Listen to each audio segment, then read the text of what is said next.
जनगण मन अधिनायक जय हे भारत भाग्य विधाता।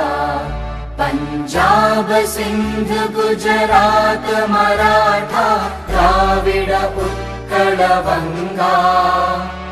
विंध्य हिमाचल यमुना गंगा उच्चल जलधि तरंगा। तव शुभ नामे जागे तव शुभ आशीष मांगे।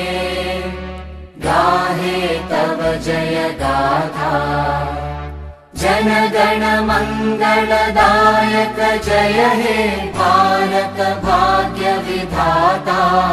जय हे जय हे जय हे जय जय जय जय हे।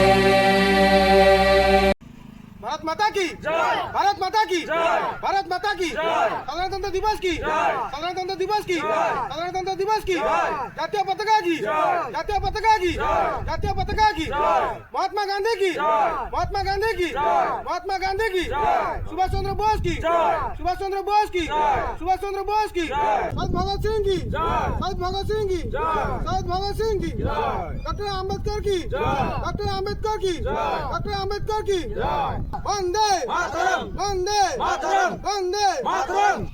शुभ सकाळ। आज समस्त उपस्थित होवार कारण आज हूँ पवित्र साधारणतंत्र दिवस। भारत वर्ष रे यही दिन को केवे भूली हम ना। आम देश 1947 मसीहा अगस्ट मास 15 तारिख में स्वाधीनता होता। स्वाधीनता होते आम देश कौन आईन कानून संविधान नाला। तेणुक 1950 मसीहा जनवरी मास 26 तारिख में आम देश स्वतंत्र सार्वभौम राष्ट्र भाव विश्व में परिगणित होता। से दिनटा को आम मन रखापी साधारणतंत्र दिवस भाव में प्रतिवर्ष यही दिनटी को पालन कर दिन में आम जातीय पताका को सम्मान दबा। आम देश जीवन देता स्वाधीनता संग्रामी मान मन पकेबा एवं सारा विश्व आम देश को मान भाव परिगणित करवा। ये मोर वक्तव्य रखुच्छी। जय हिंद।